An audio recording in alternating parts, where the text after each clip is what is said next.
and Barry in the morning. They're coming at you with geek news and breakfast and stuff and things. Sometimes they run out of steam, kind of like this song, but it doesn't matter because they're your geeky friends. Morning, everybody. Welcome to Season 4, Episode 7 of Stace and Barry in the Morning. That was our terrible new theme tune. I think I'll try a different one next time. I thought that was awesome. I'm kind of like, I don't know how we're going to top that now. Yeah, I do set myself up for some like ridiculous nonsensory, don't I, really? Yeah. But, I'm glad that I wasn't introing today because I feel like I couldn't have held a candle to that. Oh, thanks. Legend. What I wanted to do was I wanted to say, hold on to your butts, let's do a podcast, but I'd already said that to you and I thought that would look like I planned it too much, so I didn't do it. I don't think anyone would have realised that we've been planning stuff. I don't think anyone thinks we plan shit. I think from the sound of that song, the panicked song I just sang, people probably know that there's very little planning that goes into Stace and Barry in the Morning. To quote Professor Indiana Jones, I'm just making it up as I go. Exactly. Yes. How are you doing, B? How is life in B-Town? Life in B-Town's good. It's cool. By cool, I mean like the temperatures come down. Yeah. The cats are actively trying to kill me because of the heat. So everyone's winning. No, they're just actively trying to kill you because they hate you. Yeah. It's just back to business as usual where they plot my demise. Well, actually, I genuinely believe they were going to do it. It's like, you got a day to sort this shit out, mate, and then we're coming for you. Even my cactus started having a problem with the heat wave. Let me repeat that. My cactus had a problem with the heat wave. It went all white and disgusting, and I was like, oh, God, what have I done to your loafers? And I had a small panic. But then I looked online, and it was like, he's probably dried out a bit, lads. And I was like, oh, no. This has never happened. I've had him for like 2 and a bit years, and he's always been flipping thriving. And then this year he was like, help. Oh, no. It's not a good time to be a cactus. It's not a good time. It's not a good time for cacti. No. Anywho, let's stop talking about the weather. It's very British of us. Yeah, let's get on with a segment. Let's get on with the segment. Okay.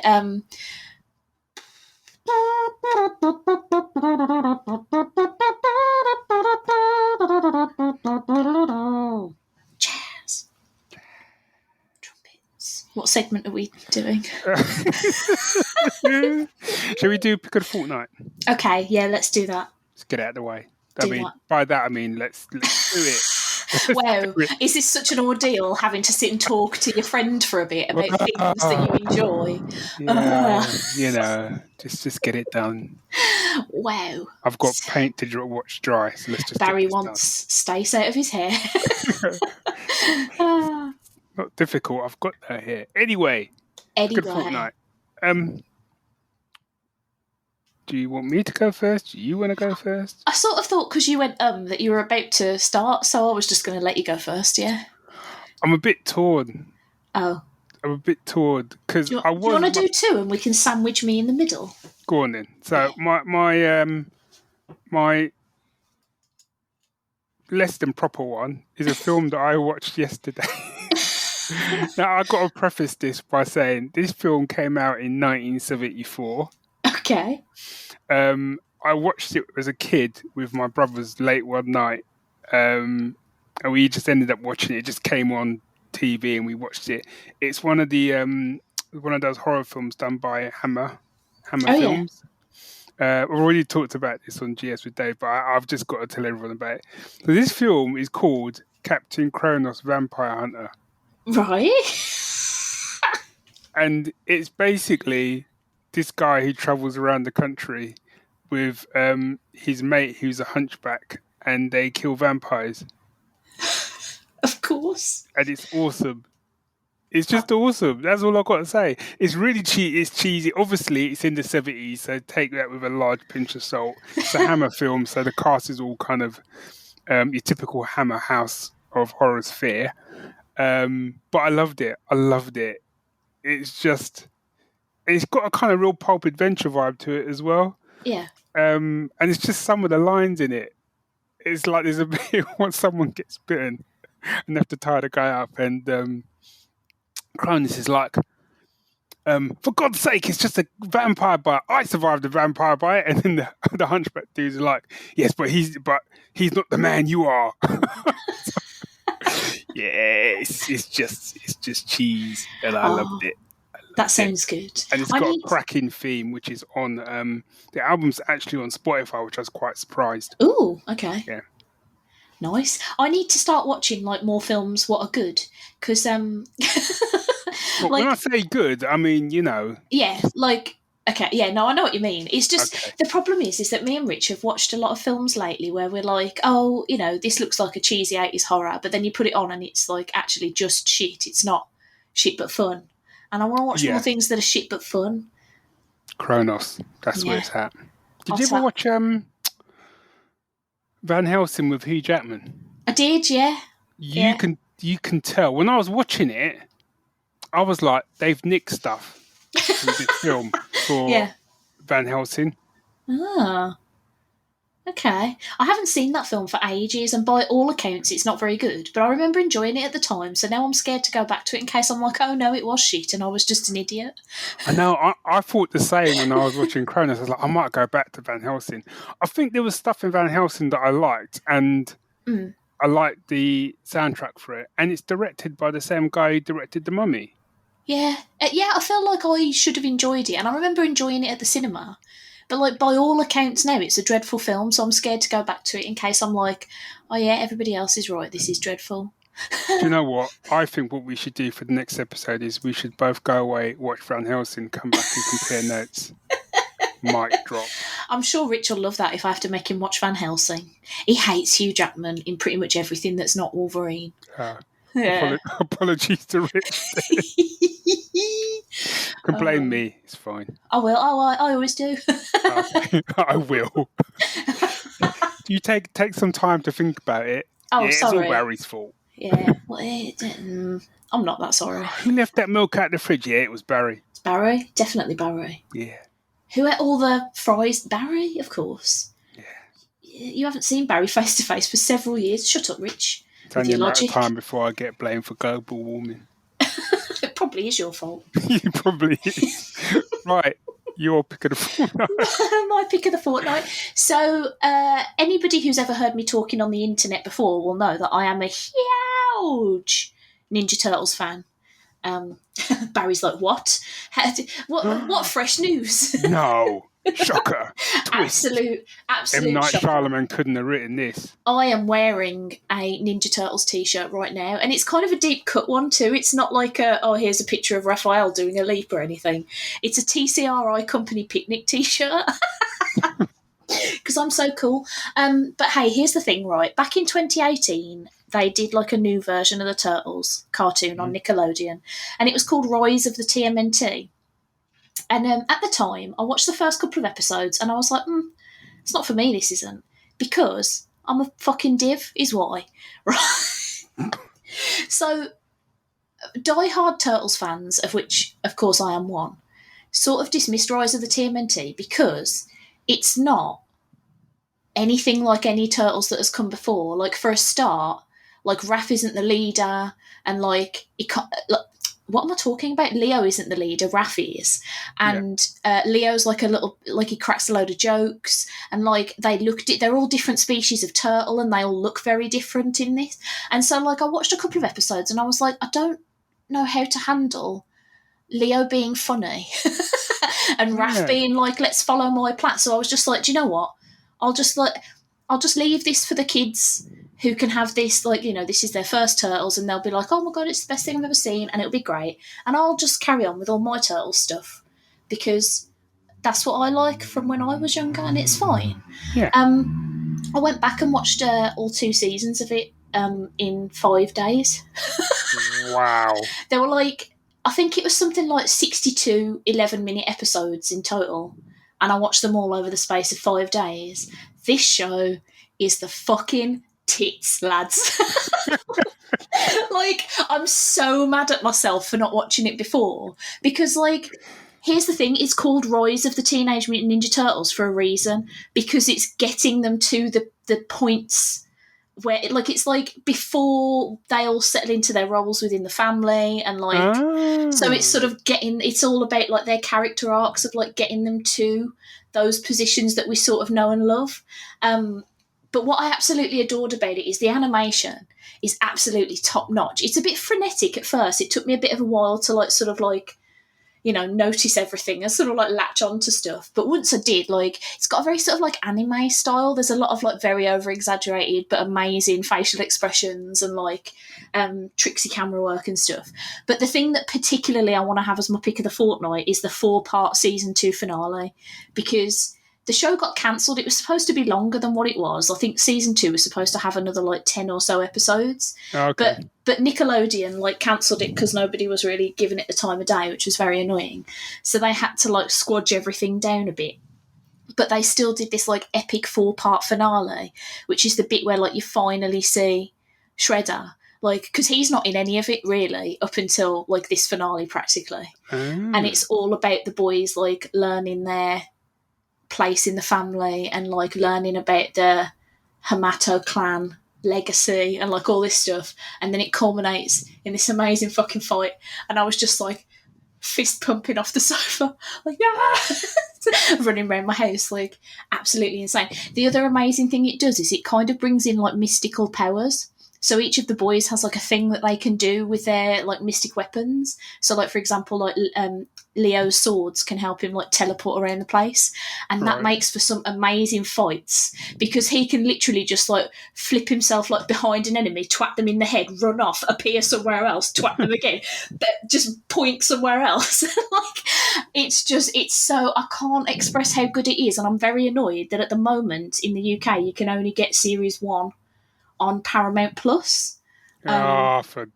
I know, and it's particularly annoying because the movie just came out on Netflix, which is the reason why I caught up with the show, because I was like, I have to watch this movie because I'm a mad Turtles fan, but I wanted to have like all the weight of the show behind it, as it were. Yeah. But it's so good. It's really funny. It's so funny.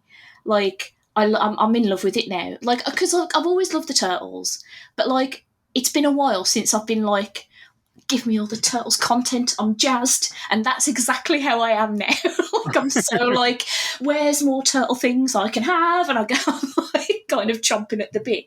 Like, you know, sending Twitter messages to Kevin Eastman being like, hey, can you hook me up with some more Turtles things? Because help me, I've run out. Yeah, I'm a bit excitable. I'll calm down. But if you can get hold of it. I was just going to say, so to recap, you can only get it on Paramount Plus, but that's only the first I think it's only the first season, but I don't know whether, because there's been like a really good reaction to the movie, as in like on Rotten Tomatoes it's got like an 82% critic score and like a 90-something% audience score, like it's doing real well. I don't know whether some place might pick it up. Yeah. I don't know. I'm really hoping so, because I want to rewatch it because I loved it. There's an episode on a train, and the fight sequences in that might be some of the best animation I've literally ever seen in my life. Wow. Yeah. So I'm guessing Rich hooked you up with it then? Yeah, good old Bucky sorted us out. Yeah. You might have to sort me out then. I might have to check this out. Okay. Is it worth my time? I think so. I think, like, the one thing I will say is that for people who are, like, of our age, there's a lot of it that is very much for kids, because it's quite clearly, like, we're trying to get a new generation into the Turtles. So there's going to be a lot of, like, stupid stuff that you might just be like, oh. But, like, largely, I think there's enough, like, jokes in there. Personally, anyway, I found like there was enough jokes in there and also enough like character development. And I can't even stress how great the animation is. Like, it's just so pretty that even when you're looking at a scene that you're like, well, this is daft, like it's still like, oh, but it's also gorgeous. There's a whole episode where they have like a sort of Turtle Olympics in their lair, and that is very funny. Like, really funny. And also, like, I'm still in love with Donatello. I can't help it. He's so good. Leave me alone, everybody else who hates Donatello. Why does everyone hate Donatello? He's so good. Anyway, I'm calm. I'm chill. You're right. You want to take a moment? You're okay? if ever there is a time when you, as like a man of Geek Syndicate, get offered any sort of interview with anybody Turtles related, please pass it to me, and I'll try to be much more professional than I currently am being. But I want it. I want it. I want it. It's good. I'll see what I can do. Cheers, man. All right. So my second pick of the fortnight, I was going to do the initials of pick of the fortnight, and I couldn't remember what the initials of pick of the fortnight would be, so I just left it. Well done. Thanks. I'll keep it brief. Was the Sandman on Netflix? Oh, okay. Have you watched any of it yet? I've watched it all, Bab, and the 2 new ones that came out on the weekend. Ooh. Yeah. Did you enjoy it? I did, yeah. I didn't know what to expect from it because I've never read the comics. And so I was a bit sort of, what's the word? I had to adjust my expectations away from, like, Marvel and stuff, if you know what I mean. Because there's not, like, big superhero battles or, like, crazy... Yeah. So I had to sort of adjust my expectations, like, out of that sort of brain space. But once I'd sort of settled with that, I was like, oh, yeah, this is great, this is. I love TV. I don't know if I've mentioned this before. But, like, it was one of those shows where, because we binge-watched it in a whole day, the series, because it was like a heatwave day and we couldn't be asked to do anything else. So we just put the telly on and left it. Netflix did that thing where it was like, are you still alive? What's happening? Oh, yeah. You're like, yeah, no, don't worry about it, Netflix. I'm still fine. Keep rolling. Yeah, no, brilliant. I absolutely loved it. I really enjoyed it. I watched the first episode with Sue, and she just, at the end of the first episode, she was like, nah, it's too out there for me, I'm out. But I kept on with it, and I'm like you, I really loved it. Now I haven't read the comics either. I'd listened to, they did like an audio drama of it on Amazon, on Audible. I think James McAvoy was Sandman. It was like a big cast and stuff. And I think I listened to, about half of it. And then for whatever reason, I stopped listening to it. It wasn't because it was rubbish. Other things were happening and I'd sort of forgotten about it. So watching this, like the first kind of probably 5 episodes, I knew what was coming. Yeah. And actually knowing that, they did a really good job on adapting it. I did find probably the last 2 episodes, maybe 2, maybe 3 episodes, the pacing kind of dragged a little bit. Yeah. I kind of feel like you could have maybe wrapped that up in about 2 episodes. I was still enjoying it. And then they hit me with that bonus one, which I wasn't expecting. And I loved that bonus episode. Yeah. Made me look at my cats in a whole different way. Yeah, that made me look at cats in a different way and at Arthur Darvill in quite a different way. Do you know what was really weird? Watching that, I won't spoil it for people, but watching that bonus, he plays a writer in it, like a sort of struggling writer, like my good self. And it's not often I say this, but I often hear these things where people sort of go, they've played some hateful character on TV, and then someone's seen him in the street, and then suddenly they've smacked them randomly, or they've shouted them at a go. Normally the East Ender villains. Yeah. I have to say, watching this, I genuinely think if I stumble across Arthur Darvill in the street, I'm going to struggle not to smack him. I'm not and far then apologise. Yeah, I'm not far off. I think the thing about what I really enjoyed about that episode, and again, not read the comics, so I don't know how close it is to the story. But the thing that got me about that is that how much he clearly thinks he's a pretty good guy throughout. Yes. Yeah, I don't want to spoil it too much, but there's a lot of things that he does or things that he asks, other people to do that try and seem progressive and inclusive and stuff. But then also he's doing this other awful thing that you're just like, oh no, I hate him. And there's a bit where he's trying to write, and it just shows. Obviously, you could tell Neil Gaiman's had impact on it and stuff like that. And like you, I haven't read the comic this would have been based on or whatever, but it nailed what it's like for a writer on a lot of days where nothing's coming. Just downing a decanter of whiskey. Yeah, and how easily it is to get distracted. You know, 1 minute you're kind of, you know, you're writing a sentence, and next minute you're down in whiskey and you're watching, I don't know, Good Morning Britain or something. Do you know what I mean? Yeah. And eating a pack of donuts. Donuts are good though. Yes, it's true. Maybe it's just me. I'm thinking I might save my book corner again. Have we talked too much again? Oh, no. It's because I want to do musical musings. Because I think musical musings will be good this week. I mean, it's not that it's never not good. I was going to say, normally our choices are shit, but this week... This week... You've stuck us out for 4 seasons and now shit's going to get real. See, this is the thing when people sort of say, like, people will be saying, oh, there's this podcast, Stace Barry Morning. So I've listened to one episode. I listened to the first episode. It was a bit shit. It's like, no, stick with it. It gets great by the 4th season. They really nail it by season 4, episode 7. Yeah, that one. Whoa. The one in which Stace podcasting history loses her mind over some turtles. Yeah, that's the one. That's the one. That's where it all changes. Oh dear. Hey, shall I do a little trumpet? Trumpets galore.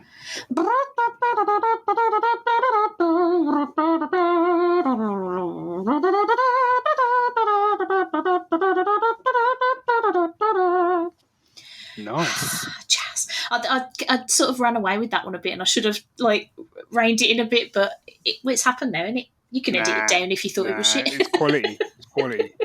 Cheers, mate. Cheers. I'm going to do my musical musing because it's going to get me rambling about the Turtles again. Okay. I'm so sorry. So I watched the Rise of the Teenage Mutant Ninja Turtles movie. Yeah. And I'm not allowing myself... I didn't pick that as my pick of the fortnight because I knew I would spoil it if I started talking about the actual film. But I would have. It's better than the show. So I'm going to do a rare case of me picking a song that I'm not going to be able to put on our Spotify playlist because it's not even... Wow. It's not even a song, alas, that exists anywhere yet because it hasn't been released in any format anywhere. And this is going to be really short waffle about it because I can't tell you what happens in the scene that it goes with because it's a massive spoiler for the fucking end of the movie. Oh, okay. But towards the end of the movie, something major happens. And the soundtrack, which is done by a guy called Matt Mahaffey, who I've never heard of before. No, not heard. There's a piece of music that is possibly the most heart-wrenching thing I've ever seen in my entire life. And yes, I cried a lot. And this music was part of the reason why. The whole scene was heart-wrenching anyway. And then the animation was fucking beautiful. But then the soundtrack was how about those heartstrings, baby? And just yanked on them all. And literally, I didn't want Rich to notice that I was crying. So I sort of pulled my knee up onto the sofa so I could lean my arm on my knee and sort of look away from him. I've never sat like that in my life. He absolutely knew. He absolutely knew I was trying to hide the fact that I was full on blarting for the second time as well in the film. Duh. It's phenomenal. The soundtrack to this film is just I am praying to the gods of the soundtracks to release this thing, please. I need it. Otherwise, I'm just going to have to keep watching scenes from the movie on YouTube, which is just a bit weird. But yeah, it's phenomenal stuff. Phenomenal stuff. What I'll do is I'm going to have to I don't know if you're going to be able to put this into the episode like you normally do because you'd have to rip it from the movie and then it would have the dialogue on it. So you'll just all have to imagine a really gripping piece of heart-wrenching action music here. But if you don't mind spoilers, Barry, what I'll do is I'll send you the scene later so you can hear what I mean. But if you don't want me to spoil it for you, I won't do that. Or just watch the fucking film. I bet that. I could watch the film. I may just watch the film and then decide if I want. Yeah, but don't I need to watch the series first? Well, here's the thing, right? They did a really good job of setting it up so that there's actually nothing relating to the series in the movie except 2 villains who you only briefly see at the start anyway, as they sort of have a little fight with them to sort of set the scene.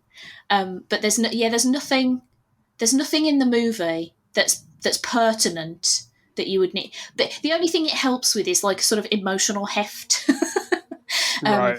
If you've sort of seen the journey of the family, as it were, but there's no characters or threads to the film that you wouldn't understand. Well, maybe I'll watch the film, and then if I like the film, I'll then decide if I want to go and watch the series. Just text me when you start crying. Okay, you'll get it. Just get a message from you like, oh. I've started. Well, I tell you, I cried at the start and I cried at the end. So, like, literally, it made me cry at the start. Look, I can't. You've got to watch it because otherwise, I'm shutting up because I'm going to spoil it.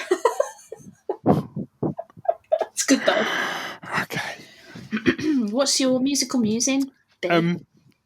So my musical musing, which I'm sure, given the conversations we've been having this week, you probably will have already guessed.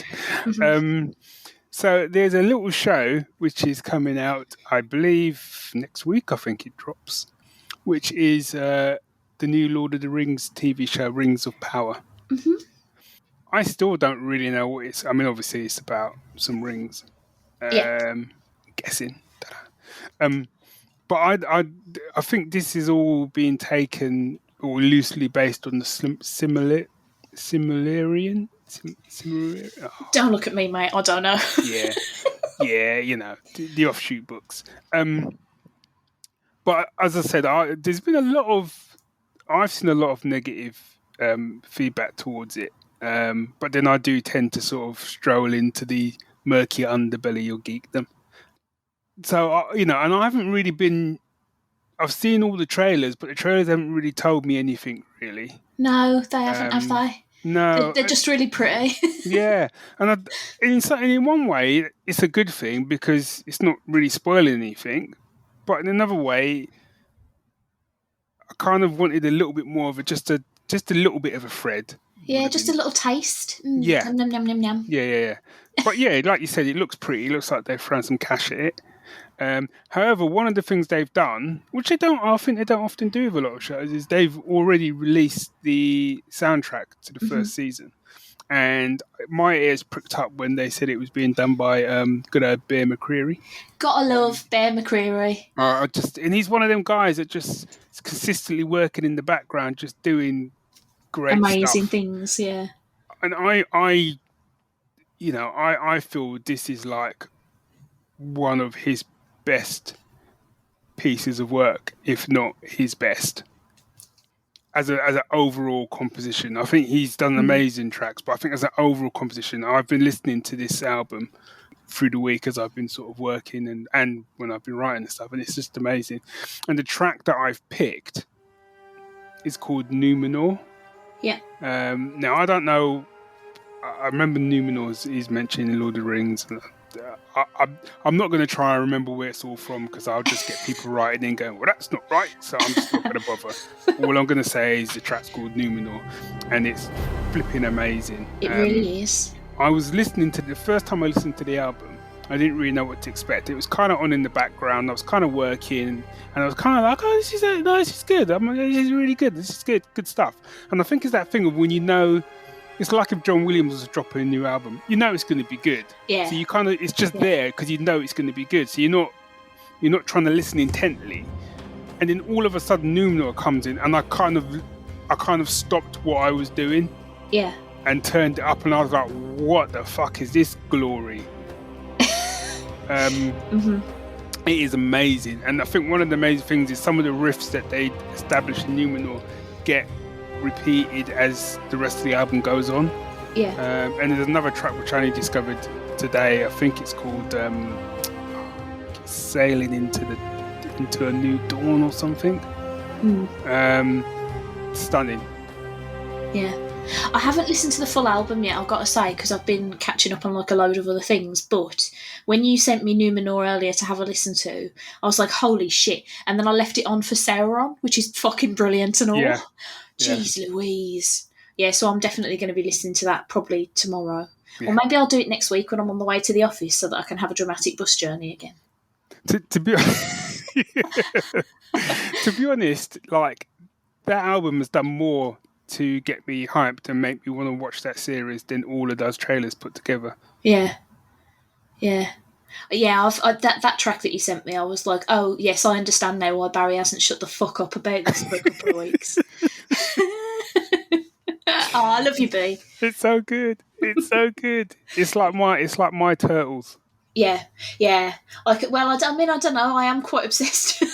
Yeah, it's just true. I'm experiencing frightening levels of turtle joy at the moment. I need to calm down. Oh. God. Oh, how about that for an episode? Did you just kakaaa at me? No, I went cut, but it can be a Kakaaa.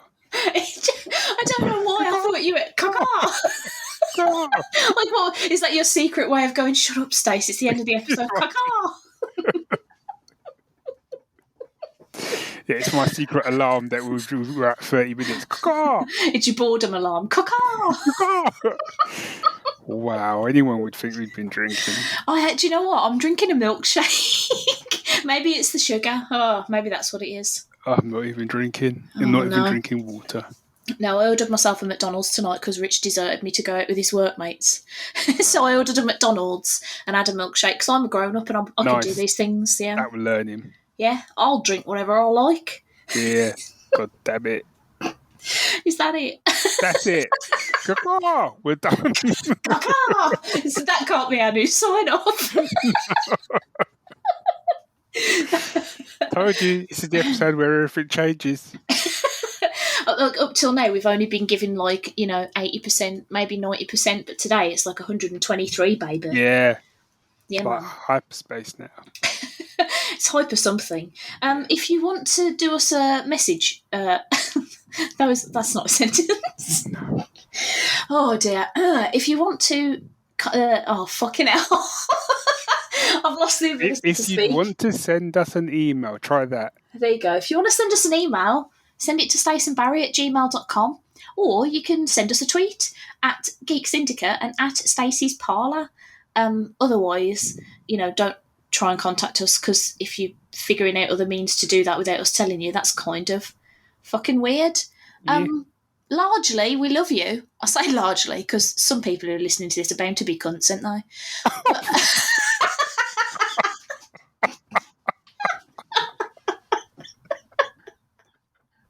Just statistically. Where the hell did that come from? Just statistically. Just statistically, wow. No, I love you all, really. Wow. Oh, no. There's no coming back from that. Look, no, you're right, there's not. It's just, not even a Kakaaa is going to say that. It's just... Kakaaa, I've gone. Kakaaa. That's like the equivalent of a verbal smoke bomb. Kakaaa. Kakaaa. Wow.